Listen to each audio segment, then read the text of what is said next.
and I'm leading like this whole circle of people and like 80s dances. And my mother's like, who is that person? And I'm like, what? I'm your daughter. And she's like, no. I said, I gotta talk to this Dr. Maggie because this is not my daughter.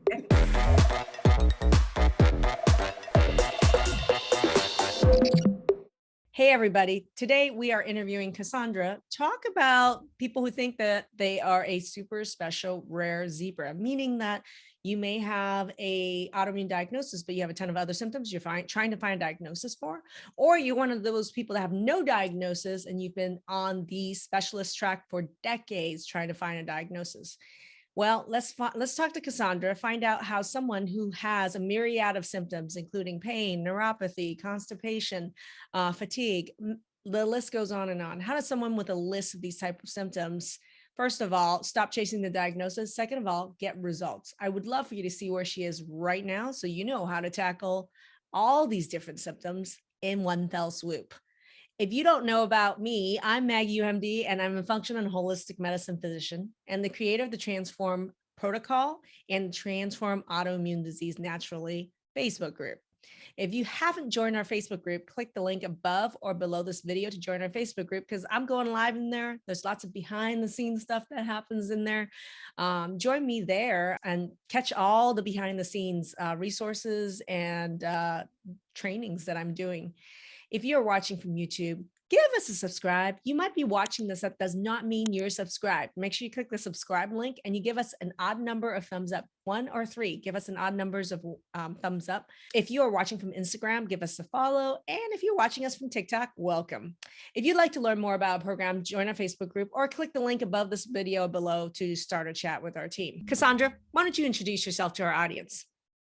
So hello, everyone. My name is Cassandra, and I started Dr. Maggie's program actually the first Monday after Thanksgiving. So I was like ready and charged and ready to go. I started just because for years I've had a myriad of symptoms with no real diagnosis or clue as to what was going on. And I was just at my wit's end and trying to find an answer to kind of answer why I was feeling so tired, why I had so much pain, why I was constipated all the time, had horrible headaches, all kinds of symptoms, and went to various doctors and didn't really have an answer. And then one day, Dr. Maggie's program just magically appeared on my Facebook page. Stalked you on Facebook. So that's what brought me here. I love it. Well, and you had mentioned even neuropathy as well. So that was another cause of chronic pain, some chronic neuropathy.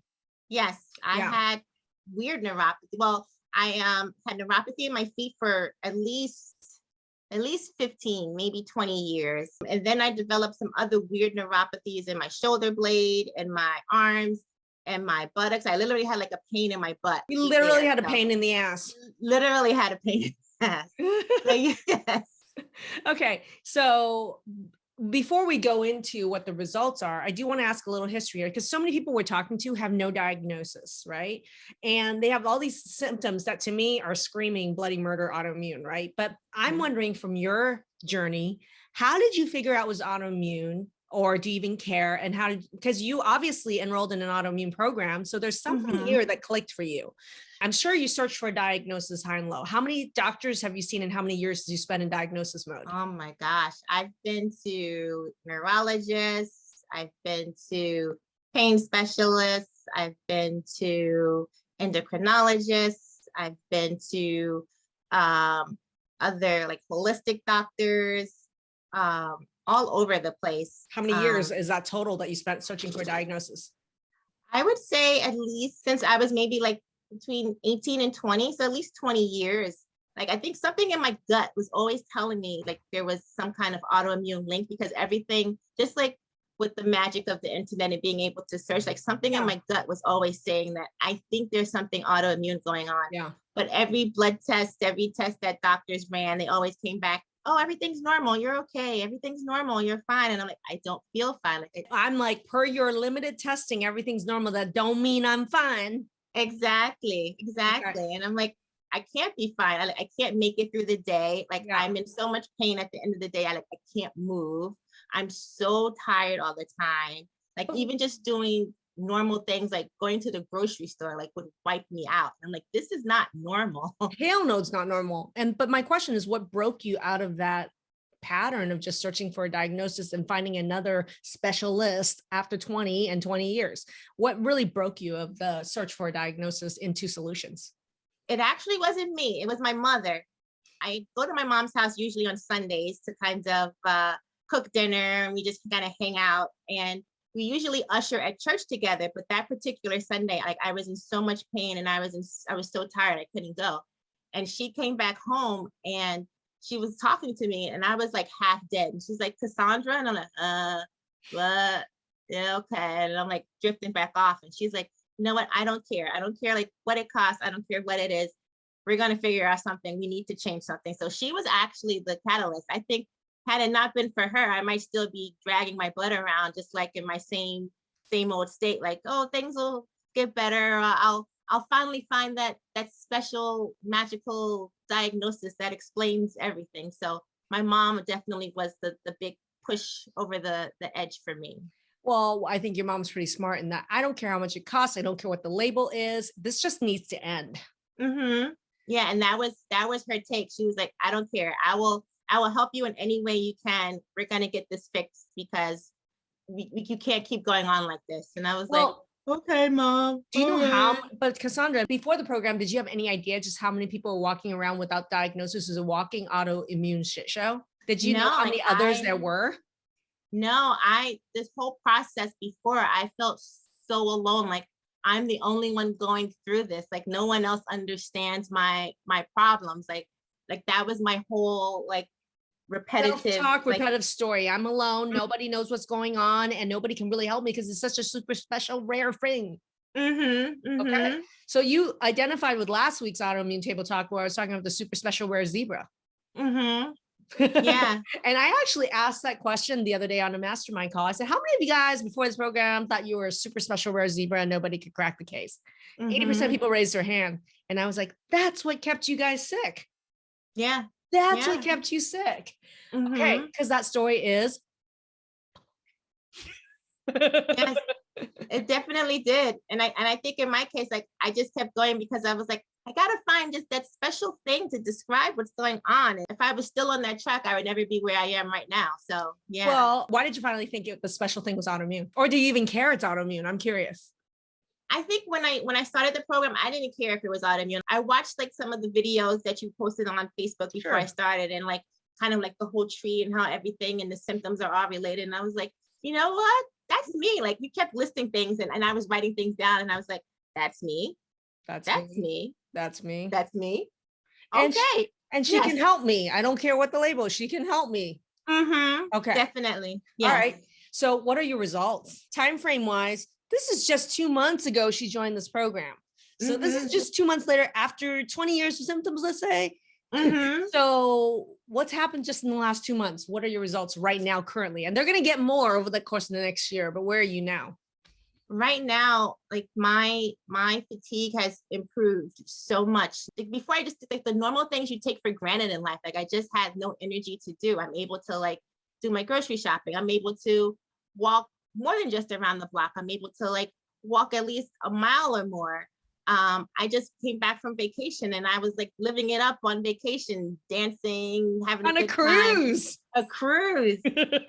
Before I started, one of the questions they asked me is like, what do you want to achieve in the program? And I said, I just want to outlast my mother when we go on vacation, because she's always like, we're going to go to the disco. And I'm like, Mom, I'm tired. I don't want to go. And every night on vacation, she was in bed and I'm like, why are we going to bed now? Let's go back and party. You need to tell me what you did as the rapper. Oh, yes. We had a costume party one night. And it was an 80s theme party. And so I had my whole costume put together. I was an 80s rapper. So I had a hat, I had my chain, my shade, an inflatable boom box. And before this program, if I went to a party, like I'd go in and I'm like, okay, I'm going to sit. I'm going to like do my seat dancing and just have a good time.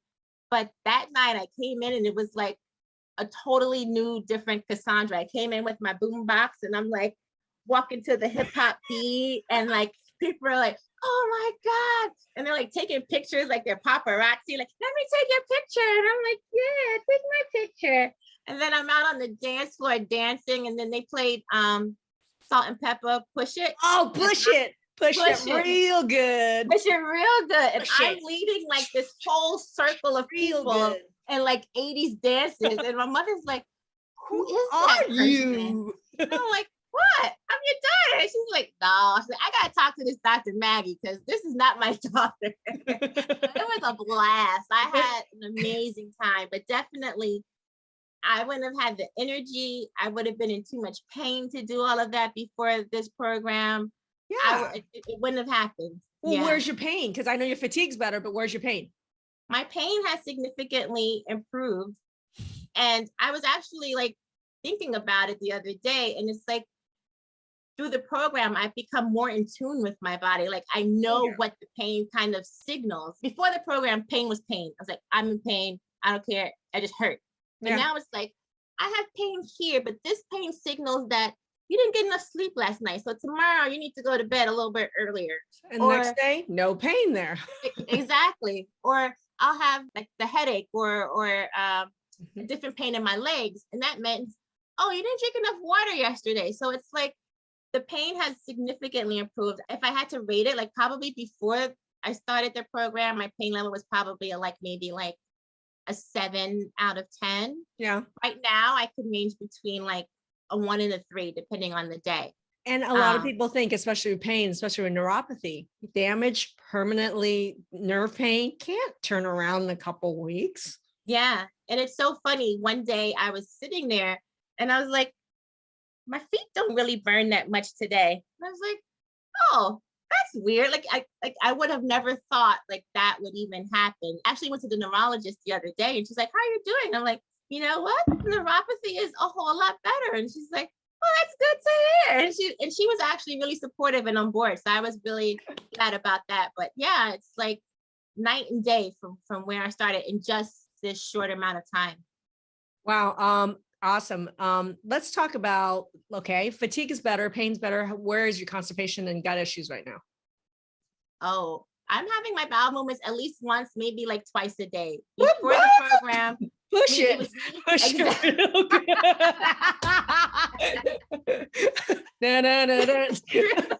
Before the program, it was me and my bottle of Miralax. We were best friends. Or my prunes. I even was having hemorrhoids because I was so constipated. I was just trying to push everything out. And so like that is not even an issue anymore. So like that is hugely, vastly improved too. Like I would go sometimes 1, 2, maybe 3 days in between not having a bowel movement. And so like that has definitely improved. Okay. So secret sauce. People are like, all these miracles are happening. How does she do it? Like, this is the kind of stuff your neurologists have never seen. You know, I mean, back to, you said you had a pain in the ass. Is the pain in the ass gone or are you still just a pain in the ass? It's me being the pain in the ass. The actual pain in the ass is gone. Pain in the ass is gone, people. Listen, she is just a pain in the ass. Yes. What do you think were the most impactful things that cause these results to happen? Because it's not a miracle. You know this. You know what I say about symptoms. They're not random acts of health violence. There's a cause and there's an effect. What did you learn during this program that really was able to turn around these symptoms in just a very short time, 2 months working with us? I think the first thing initially definitely was the water challenge. I thought before the program, I drink enough water, I'm fine. And then getting into the program, it's like, no, you weren't drinking enough water. And just like in the first week or 2 of being in the program, before you even start even half the other things, just getting that water intake helped a lot. I think getting a better handle of balancing my blood sugar, that made a big improvement for me.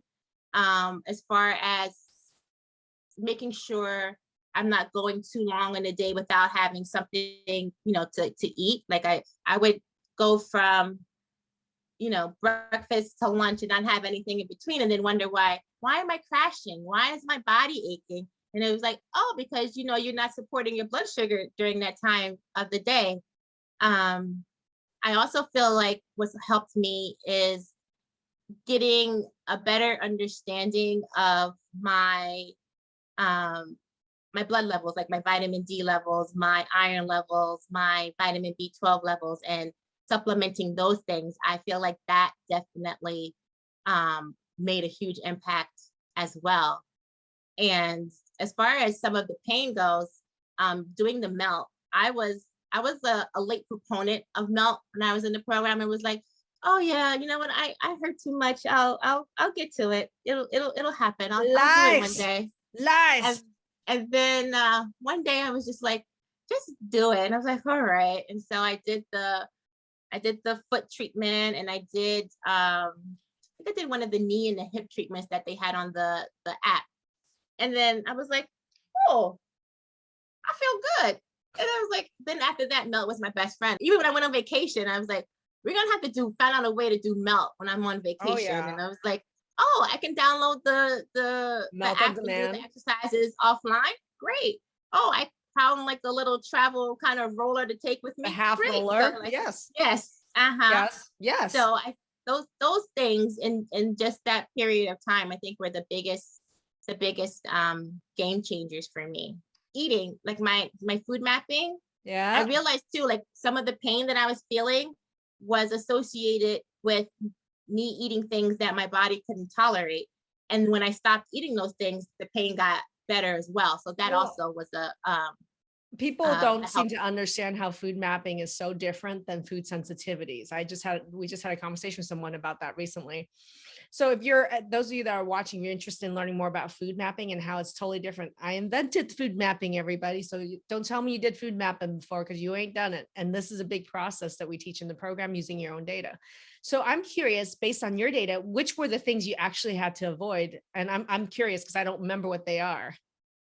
So the things that were absolute never to bring back again were things that I could really care less about. Bananas. I always hated bananas. So that wasn't a big deal. But the big deal for me was the cinnamon and vanilla. Like that's in everything. And it was like, Well, what? but No cinnamon, no vanilla. don't give me that face when you don't have your pain in the ass. I know. But I found things now to substitute to kind of give me that flavor that had. So I'm one of those. I know, it's so sad. I'm not gonna have pain anymore. I know. Give me that cinnamon and vanilla. I want the pain back. Go eat your cinnamon and your vanilla. They're healthy. But would you have ever guessed it was cinnamon and vanilla? I don't know. That would have been not on my on any type of my brain thought process, anything like that. No, that would have never have occurred to me at all. I like being super smart like that, showing you things that would have never occurred to you. Hmm.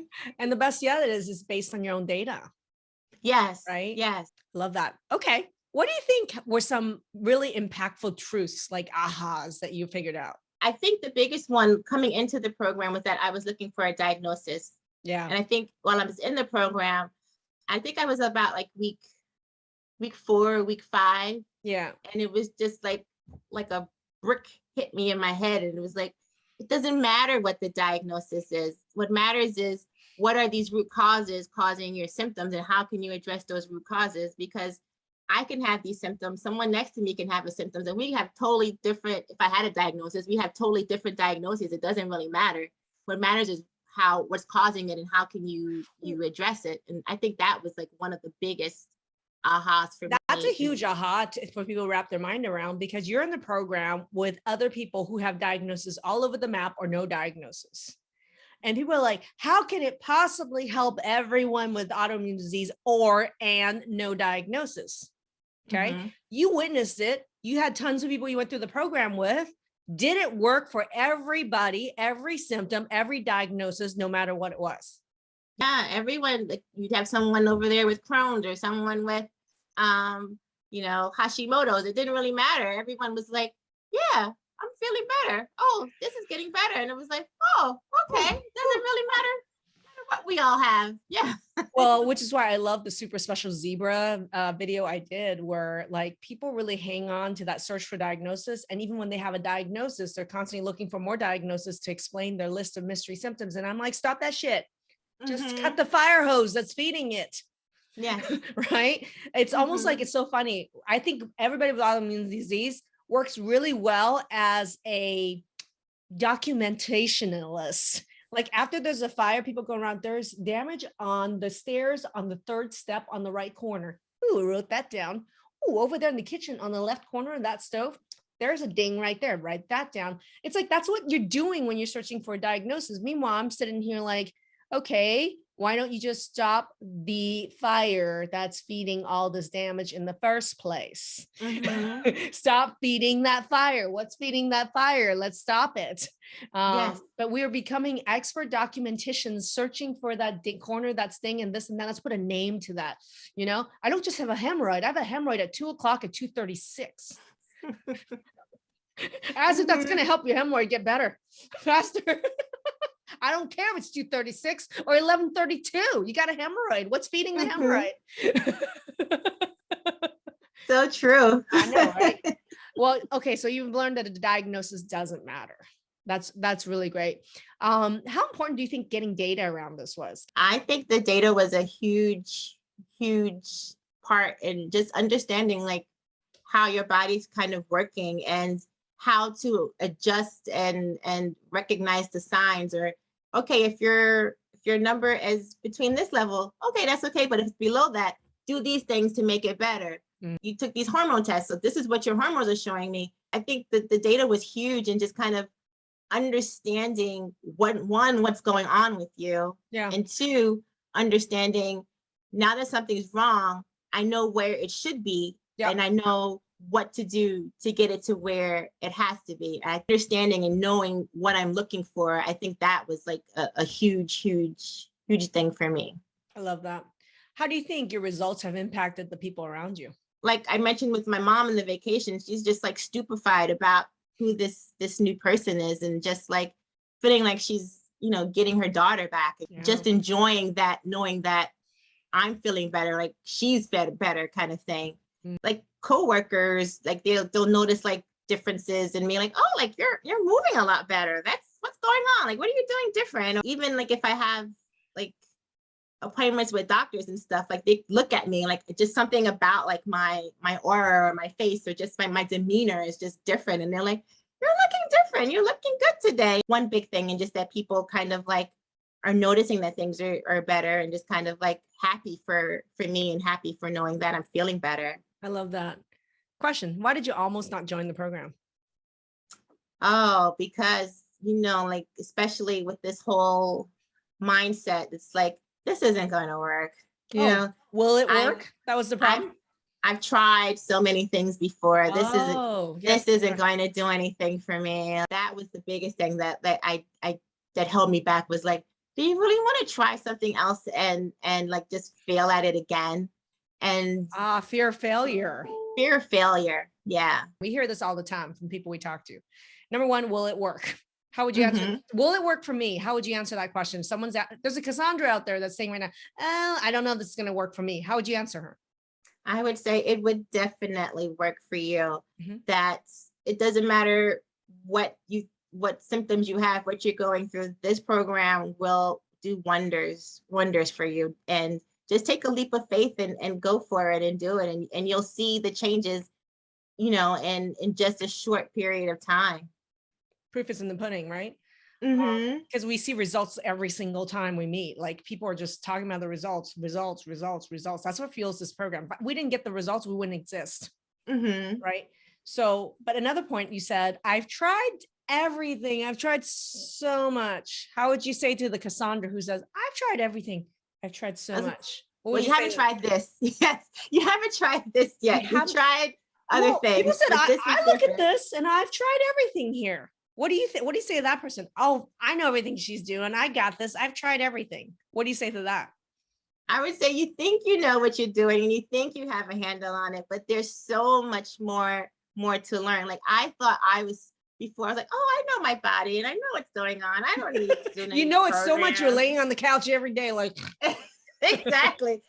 Laying on the couch like I can't do anything. Yes, I feel like, yeah, I know everything. And the truth is that there's always so much to learn. And even me being at this point, I'm still learning new things. And so like, I would say like, yeah, you think you know everything and you think you know what's good for you or what you need to do, but just give this a shot and you'll be surprised. Finally on this one, you were fearful that you were going to do this 8 weeks and you're going to fail. Fear of failure.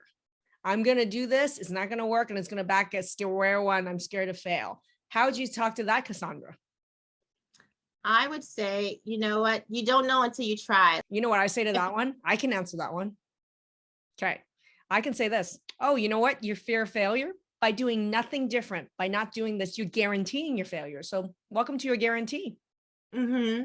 You're guaranteed failure, because the truth is, if you continue to do everything that you've done exactly for the next 3 years, you can get the same results you did the last 3 years, but worse, because it's going to get worse and worse. Mm-hmm. So by not doing something different, you are guaranteeing your own failure. So fear of failure guarantees failure, because you don't even try something different. You don't do something different. Mm-hmm. That makes sense? Definitely. Just promotes more failure. It's logical once you hear it, but then like when you're in the middle of it, you're like, I'm just going to fear failure. I'm not going to try something different. Yeah, well, I think of like a big thing too, and I forgot to mention this earlier, was like the whole mindset part of the program. Yeah. You get into this thought process, this negative, like rolling reel of like, you know what, I'm never going to get better. I'm sick. No one understands what's going on with me. I am just, you know, going to sit here in this pit of despair, and just like that whole thought process just sits and actually just like feeds like everything that's going on with you. And doing the mindset work in the program also helped me a whole lot in just changing and reframing how I think about my illness and how I think about, you know, how I'm feeling. And so like, that's definitely like a feeder for all of those fear of failures and this isn't going to work kind of program. And going through the program itself will help to address those issues too, and kind of make you switch how you kind of approach and how you think things through. Hell yes. But here's the things people don't realize, that people think it's like medical issues that's keeping them sick or getting them sick. Yeah, well, that's true. But what people don't realize is the power of your thoughts. Your thoughts and your story around your own autoimmune disease is what got you sick and what's keeping you sick. It's interesting. We were just on the phone earlier today speaking with someone, and she said that how she lives her life is she doesn't feel that she deserves to invest in her own health outcomes. She doesn't do any self-care. It's always everybody else in front of her. And I said, well, that's what got you sick and that's what kept you sick. And unless you're willing to break that pattern, you're going to stay sick. And this is kind of a sad story, because she said, my husband told me that if I really felt like I knew this was going to work, he's 100% all for it and wanted me to do this program. And she's like, but I won't, because I would feel guilty. But I won't, because I feel guilty. So it sounds kind of weird, but like, you know, I'm a truth teller.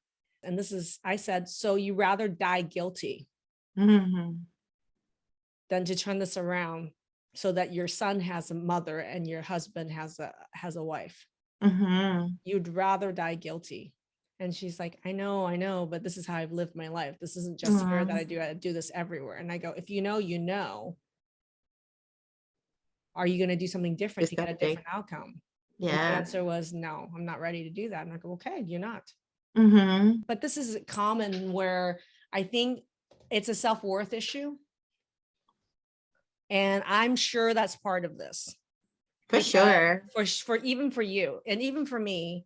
And I'm speaking from a place where I've been there. I'm not like judging this. I'm calling it out because that kept me from getting better. I would spend money on other people. I would say, hey, if this was my daughter, I would throw that money at her in a heartbeat, but I wouldn't spend it on myself. And then it's not just money. It's like, it's time, it's education, it's effort. It's as if I'm not worth that effort. And I nearly died 3 times as a result of it. I would have robbed my daughter of her mother, my son of their mother, right? And so for me, it's really the most important thing that you could do to take care of other people, if you really cared about them, is to take care of yourself. Definitely. That's a huge mindset lesson. And I think I realized that along the way, because as part of the program, one of the things you have us do is make a dream board. And that was actually one of my dream board items, was to take time to do self-care for myself, like going and get a massage, or just getting a pedicure, just doing something for myself. Like I realized that in the program too, like that was missing for me, and just kind of like finding something in time just to take care of myself and kind of decompress from everything else around me. So definitely is a big issue, I think. Yeah. I love that. Well, what's something you learned about yourself that surprised you during this program? Before we were talking about like the whole fear of failure, but I realized that I'm a bigger risk taker than I thought. Like I feel like just going through the steps of the program, like that's a huge risk for me. Like I would have never made leaps and bounds and even said, okay, you know what, I'm gonna try this thing. No, usually my thought process was, no, that's okay, I won't. That was a huge thing, change for me. And just that, you know what, you're not as afraid of doing things as you think you are. Like you try to say that you are, but you're really not. Like you're stronger than you think, and you're more resilient than you think, and you can do more things than you ever thought that you could. What about this? If you fear change, nothing changes. Mm-hmm. So you really want to live in the shithole? Right? Right? With the pain I in the had to ass. ask myself that. Because trust me, I am actually not a high risk taker. That's not my inherent nature. I fear risk. But at the same time, I realized if nothing changes, nothing changes. And so if you want nothing to change, keep fearing change. Mm-hmm. Nothing will change. So I think in this program, we actually teach fearlessness and how to have courage, because without courage, you're not going to get any of the results you want and you need. You must have. Question for you. Were there any products that were supplements or products that you thought was like a game changer or pivotal? So I take SPM Max, and it has helped a lot with improving my pain. Before taking it, I was in constant pain. I would have like post-exertional pain, like just from doing like the most mundane things. And now I can get through my day. My muscles aren't like screaming at me. I'm not like getting up from like the chair is not like trying to climb Mount Everest. So that definitely was a big, huge game changer supplement for me. Now, B12 is an interesting one because I loved your feedback on B12, the fact that it's under the tongue and what you've learned about B12. I'd love to hear more about what your experience taking the Promethyl B12 is. So I take Promethyl B12, and I think it's been a huge game changer for me as far as my energy. It's super easy to take. I just pop it under my tongue. Actually, I like take it as I'm about to head out to work. I put it on my tongue and I'm like driving in the car. It's like not even something I have to think about. I'm just like, oh yeah, it's there. And then it's like a little sweet treat because it's like a little cherry flavor kind of too. So it's like, oh, I'm getting like my morning little sweet treat while I'm getting my B12 in my system. So that was definitely a big supplement for me. I love that. I take the Ironworks chewable. I actually take 2 a day, and it's helped me a lot, I think, also with my energy. And then also kind of like when I take the B12 as well, it's like my little sweet treat at the end of the day after I eat my dinner. I love that. Thank you. That was such a fun interview. I love speaking with Cassandra, but she's typical of so many in our program. People who have just someone who's been really worn down with their medical symptoms and the lack of help and answers they've gotten for decades. But you're getting a glimpse of the real Cassandra coming out. She's going to an 80s costume party, and you can see the life that she's gotten back, the energy with which she approaches life. And she's become, instead of being a fear of change, she's now embracing change, because you know what? If nothing changes, nothing changes. So she's a great example of just a typical client we work with who is now embracing change and the change in her results. If you want to learn more about us, click the link above to join our Facebook group or start a chat with our team. And if you are interested in learning more about what is the Transform protocol, we call it the 5 pillars protocol. Type in the chat right now, the 5 pillars. Check your message request later. We'll hook you up with our 5 pillars training. And then finally, last but not least, if you know somebody else who's struggling with autoimmunity of any type or mystery symptoms, tag their name in the comment section. Sharing is caring. And please help me raise awareness around autoimmune disease and the solutions around it. Thanks, everybody.